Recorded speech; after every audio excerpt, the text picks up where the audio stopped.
Hi, I'm Shannon Boucher, the Agile Transformation Coach, and in my last video, we talked about Dunbar's number and the constraints that exist within that number.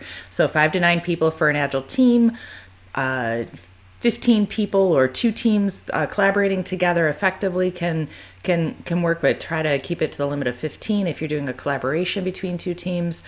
Between 50 and 125 people is a good rule of thumb if you're doing a team of teams container for a program increment or an Agile release train. Can go up to 150 if needed. And then the next layer out of Dunbar's number is 500. And so when I think about Scaled Agile Framework and the portfolio level, I was wondering, if we think about team and team of teams and portfolio, solution or portfolio as the next 2 layers of kind of the bigger picture there, I've been wondering and just hypothesizing, Dunbar's number, what effect does it have at the portfolio level? And when I was reading team topologies, they had the layer that went to 500.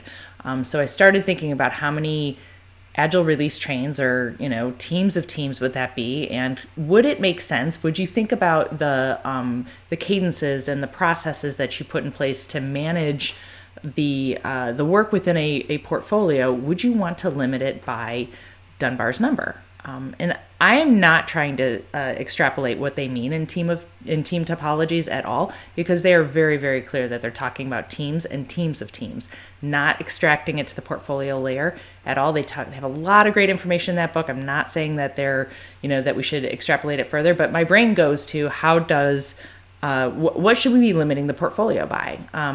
And 500 people kind of makes sense to me. I look at it and say, what does that equate to in terms of dollars? Of course, that's variable by company, but if you look at portfolio processes, how much can you put in a portfolio before it topples over and the meetings you have and the cadences you have become ineffective because you're trying to do too much within that span?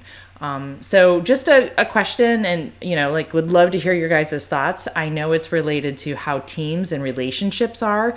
And it's interesting. I'm just wondering, from a relationship wise of a portfolio level and, getting beyond 500 people or, the equivalent of 4 or 5 Agile release trains, does it topple over in your organization? Is it effective? Have you found that you needed to reduce the size of your portfolios and have more cross-portfolio coordination? So would love to hear from you so that we can all become a little bit more agile every day.